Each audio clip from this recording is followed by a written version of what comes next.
Welcome to the Gruber Morning Show, our weekly EV podcast. I'm Pete Gruber. I'm Mark Schaffner. I'm busy relaxing on a beach. Yes, this was again AI, and what I asked for was a new studio on a tropical beach, and boy, it didn't disappoint. It's a very pleasant image. So again, want to thank everybody for joining us as you start coming in. If you tell us where you're coming in from, that's always of interest to the audience. And the first topic I was going to lead with today was actually pull-through charging, Jesse. If we can bring up that picture, it turns out that Tesla is listening to their audience and their users and their owners, car owners, and it turns out that this is going to be handy for people pulling trailers. If you think about it, with a trailer, not everybody can pull into a stall. Mm-hmm. And the charging ports on Teslas are in the rear. So how do you achieve this? And sometimes what the people pulling trailers or campers or mobile home or recreational vehicles have done, they'll take 4 or 5 spots in order to pull in so they can reach the charge cord. Right. This is going to alleviate that, and the the pull-through charging concept is apparently something that they're getting serious about, and they will also be opening up more superchargers. This is according to a post on Twitter. This is going to be important as well for all those cars that start to get onto the NACS system in the next couple of years, including, you've got Ford, you've got Rivian, but you're going to have Volvo, you're going to have Lucid, you're going to have virtually everybody within the next 12 to 18 months be able to get to these NACS adapters. Mm-hmm. And they have charge ports at various points on the car. And when you can pull up like this, you don't have to worry about, is it on the front left, front right, rear left, or rear right of your car. Right. Yeah, and I think there's some vehicles that are actually not prohibited, but that have a difficult time charging at the Tesla superchargers because their ports are not, they're either in the middle of the car or, in some orientation that doesn't make it long enough for that cable to reach. Right, exactly. So yeah, that's good news. It doesn't tell us in this particular article where this is being or where this is already installed, but as the news develops and continues, we'll be reporting on that as well. I've started to see some of these at the new supercharging locations here in Arizona. Oh, really? Okay.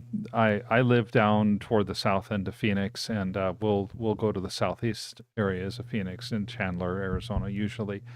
2 newer superchargers that have been put in recently, both have at least one pull-through stall. Good. Okay. All right. So another news item that I found kind of interesting is that Tesla is filing for 4 new patents, and this is related to wireless EV charging technology, which seems to be signaling a shift in their approach to doing charging. A little bit, yeah. Yeah. So these patents, they say, focus on optimizing power efficiency, a key challenge in wireless charging adoption. The applications cover areas such as reducing ground leakage currents, temperature sensing, circuit topology, and parameters for wireless charging systems. And what they feel this is about as well is with autonomous driving now. Who's going to, if the car drives itself to a charger, who's going to plug it in? Right. There will be nobody to plug it in. Right. Or if the car, we look at Waymo, they're a great example. You get 30 or 40 of these Jaguar F1 vehicles, but they all go to the same parking lot. Mm-hmm. If there was wireless charging capabilities, they would just be able to pull in, sit on their spot, charging would start automatically, and then in the morning they'd be able to take off again. Right. And we've got a picture of this, Jesse. If we can bring up Tesla wireless charging, there's a simple diagram that shows what they got the patent on. And you can see there, these are wireless pads. And what's inside the pad, of course, is a coil of wire, which then generates a field, magnetic field, which then couples to another coil of wire that's in the vehicle. It's the same basic principle or physics behind how a transformer works. in that you may have two separate coils with a inductor in the middle, like a core, Hmm. and the magnetic field cutting across the lines of the second coil, which is not energized, then is where the transfer of energy occurs. I was really impressed when I was reading about this that they've achieved efficiency rates that rival that of a plug-in cable. Which is amazing when you think about it because you have an air gap. Yeah. I mean, that's been one of the things that we've talked about in the past, that you're just going to lose so much energy through the air gap in transmission that it's not going to be feasible. And it sounds like they've solved that. Yeah. And of course, you still have issues such as ride height. You know, if you've got a low rider and it's electric, you're in good shape. Hmm. But if you've got a pickup truck, especially a lifted pickup truck, I'm not sure that pad's going to be as efficient as something much closer to the ground. But speaking about that, they apparently Cybertrucks have been largely equipped with the hardware that would allow that transfer coil to be installed. Yeah, there's a mention of it in this article where they say, additionally, the Cybertruck's inductive charging connectors suggest potential compatibility with wireless charging technology. Yeah, I was unaware that they were putting unused connectors onto the Cybertruck. The question to me is, do you think they're going to talk more about this on October 10th when they talk about the robotaxi? Probably a good question, yes, because if that's the reason they're moving towards this, it makes perfect sense. And yeah, they claim roughly 95% efficiency rates in some recent solutions. That's amazing. Yeah. The other thing that I find interesting about this whole direction for Tesla is, for the longest time, Tesla's culture and philosophy was comparable to Nikola Tesla, which is, you know, the heck with patents. I'm going to open Right. source all of my intellectual property, all of my, ideas and all of that. This is actually the second patent that has been filed by Tesla most recently. So I'm not sure if it's a change in direction because new people have infiltrated the company that are more patent conscious, or whether there's a protectionist move underway with Tesla, who may have decided we've given away too much technology. We've enabled too much competition. I don't know. That's a really good question. Um, Another thing that might get done is if everybody jumps onto the wireless charging bandwagon, Right. then Tesla would be the company that has the wireless charging technology that would be compatible with everybody. Sure. They would lead the way again like they did with NACS. Yeah, and in this case, they would be able to sell it rather than having to give it away. Yeah, we haven't reported in a while, but there are actual places on the planet now that are experimenting with this. There's one in, I think, Israel. Mhm. Norway, I believe, has a road that has embedded coils in it, Yes. charging while driving, basically. I think we've talked about Sweden as well. Hmm. Yeah.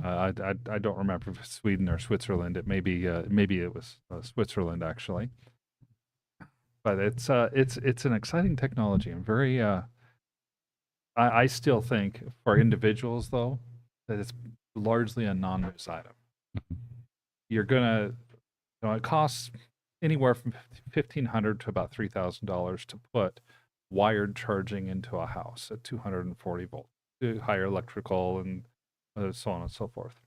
Um, why would somebody spend more than that, possibly 2 to 3 times more than that, just for the convenience of driving up into your garage and getting out and leaving instead of taking 3 seconds to plug in your car? Right. That's not very much return on that investment for an individual owner. Or, like we were talking about, though, for fleets like the robotaxi, I think this could be a big deal. Yeah. And then, of course, for home installation, it would make sense to have an external pad that isn't buried in the concrete, basically. Hmm. But for public spaces where that pad represents some recovery for thieves, because there's a lot of copper in there, they're going to take some precautions and probably bury that in concrete or at least secure it in some way.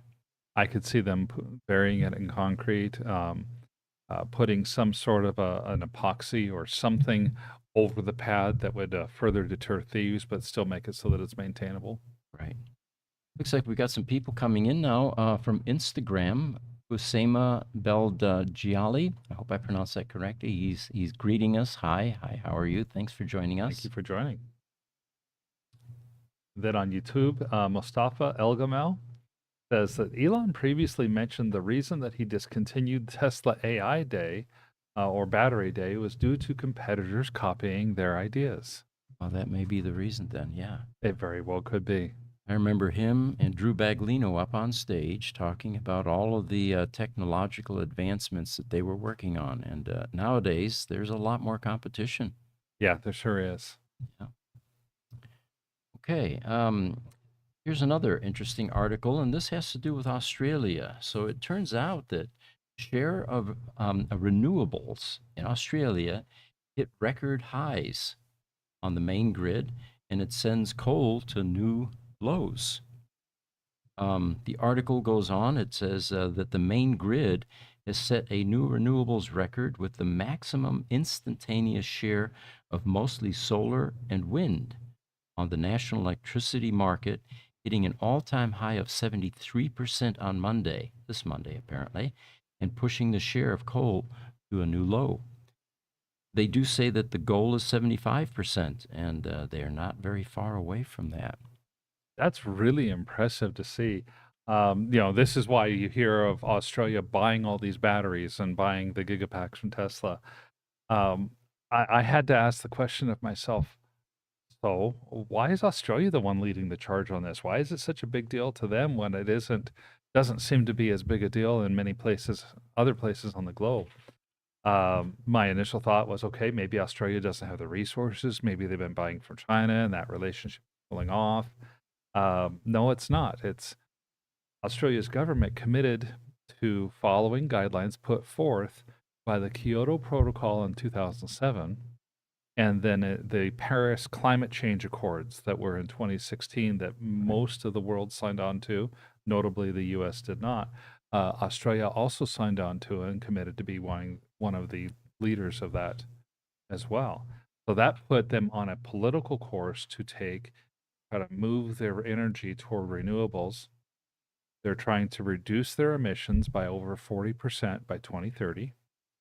And by 2030, the government of Australia said that they want 82% of all energy generated to be renewable energy. Really? Wow. And so that's a pretty remarkable number when you think about it on an average scale. For them to even approach hitting that 82% this early, 6 years ahead of their goal, really impressive. It is remarkable, yes. And this year they're tracking toward 40% of all energy produced in the country being renewable. Mm-hmm. So congratulations, Australia and Australians. We've got a train article here, and the headline on this one is, it's in China, faster than a plane. If we can bring up that image, Jesse, it's a China MagLev train. They say that this ultra high speed maglev train hit 1,000 kilometers per hour in its first demonstration test.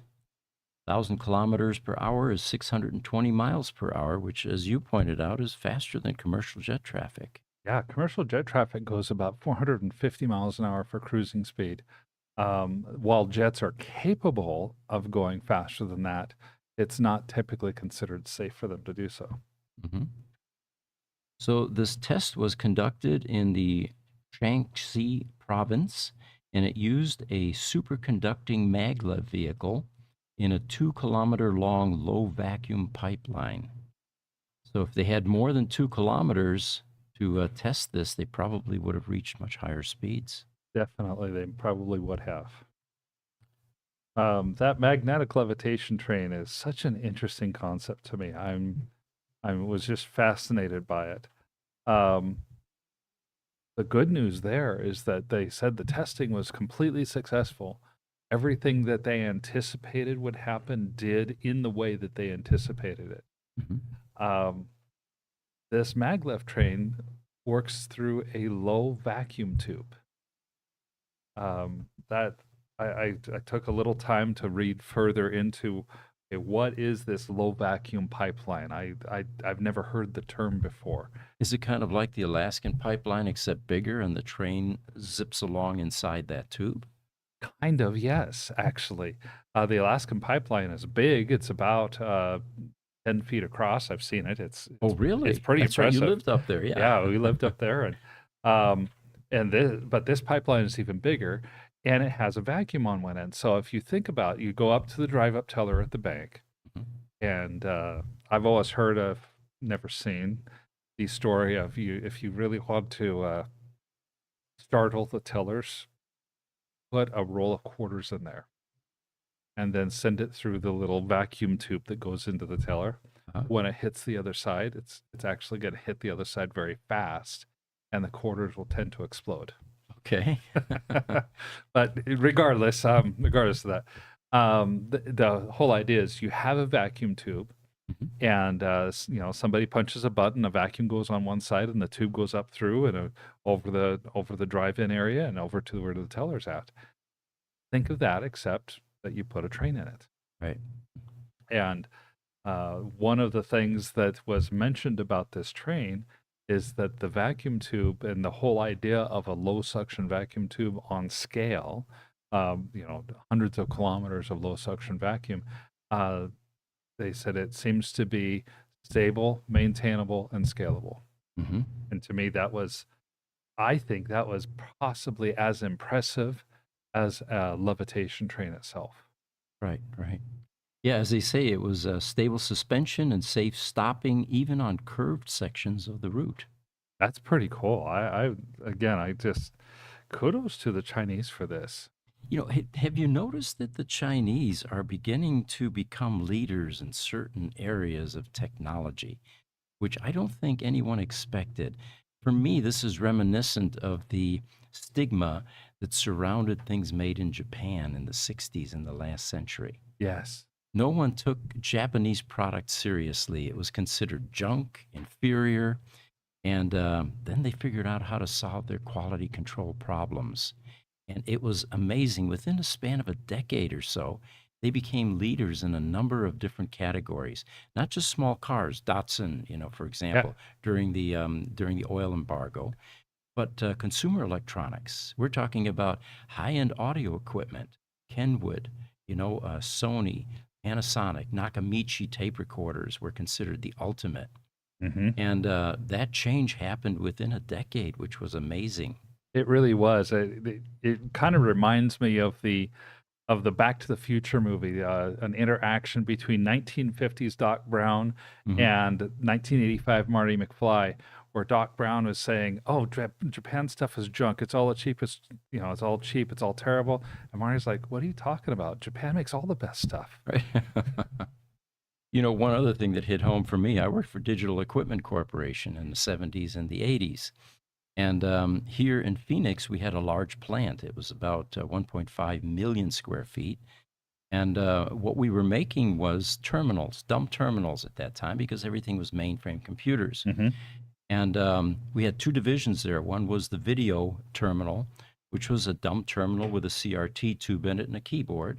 And then we had printer electronics, which were things like the LA 180 line printer.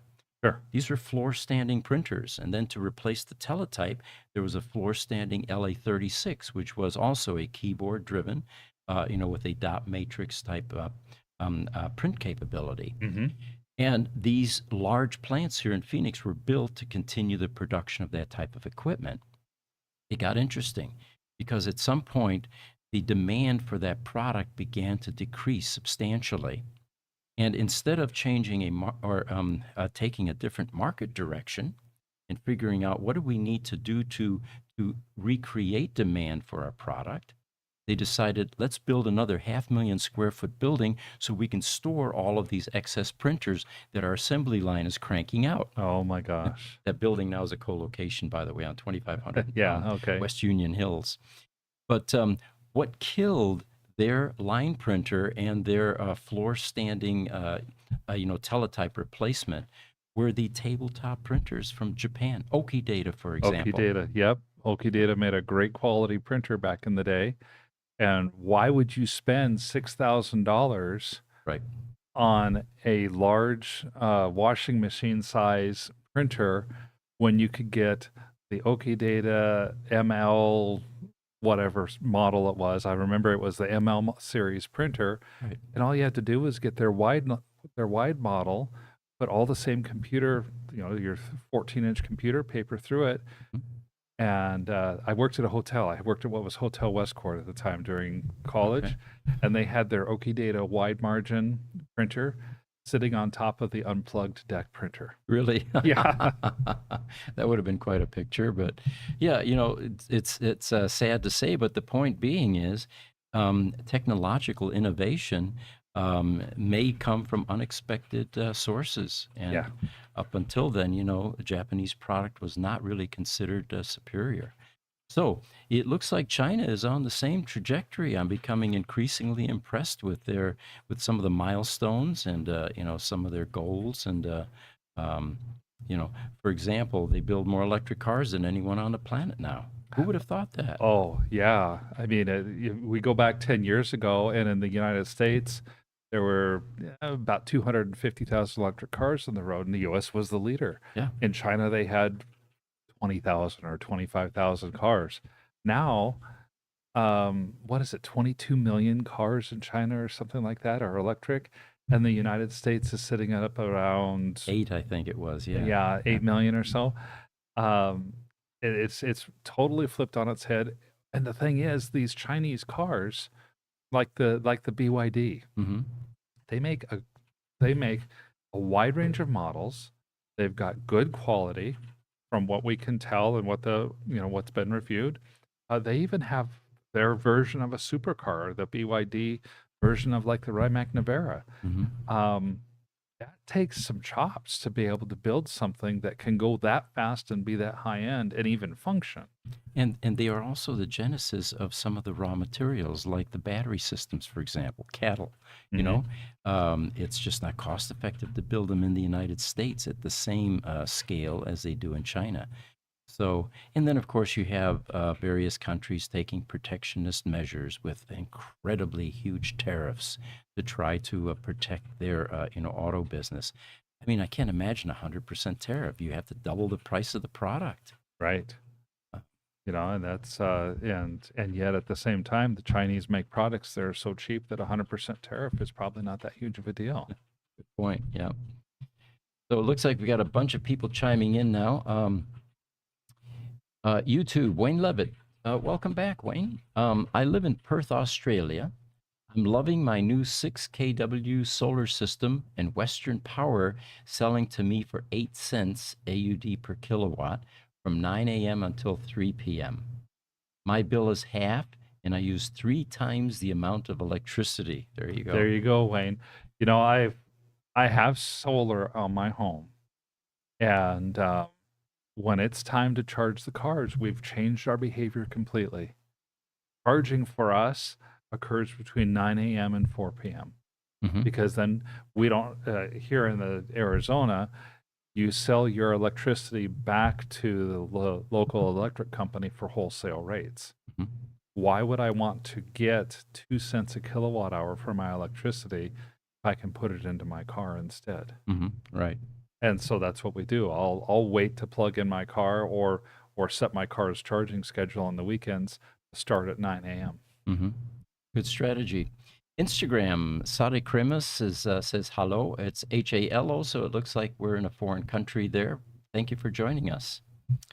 So, another interesting article that popped up this week was Tesla is paying $48 an hour to train its Optimus robots. So, there's a job for you if you want to be in high tech and you want to work for Tesla. Now, here's the rest of the story. They say this is a remarkable opportunity for those interested in training its upcoming humanoid robot Optimus, and they will pay up to $48 per hour, about 100K a year if you think about it. Yeah, it's pretty close. With the robot's official launch planned for 2025, Tesla has ramped up its hiring for these AI and robotics positions, and they're looking specifically for workers to wear motion capture suits and VR headsets to help them develop and fine tune this Optimus technology. The job listing for this is we have a new job title, Data Collection Operator. All right. And it reveals the rigorous physical demands of the role, including walking over 7 hours a day while carrying up to 30 pounds of equipment. The candidates are expected to possess a range of physical skills, obviously, if you're carrying 30 pounds for 7 hours, such as hand eye coordination and kinesthetic awareness as they test out and analyze the equipment. There is a warning, however, the potential discomfort from extended VR headset use, which can at times cause VR sickness for some. The primary reason that Tesla is doing this is by 2025, and I'm assuming by the end of 2025, they plan to have over 1,000 humanoid robots operational in their factories. If I am a young adult, I'm in reasonably good shape, and I could go out and make between 25 and $50 an hour, basically play video games. Yeah. Why wouldn't you do that? Right. I realize it's not just playing video games. There's work involved. I mean, being up, walking around, hauling 30-pound stuff 7 hours a day, that's going to be hard work. But if you're somewhat athletic, which that kinesthetic awareness is what they want people who are athletic, that they understand, have good hand-eye coordination.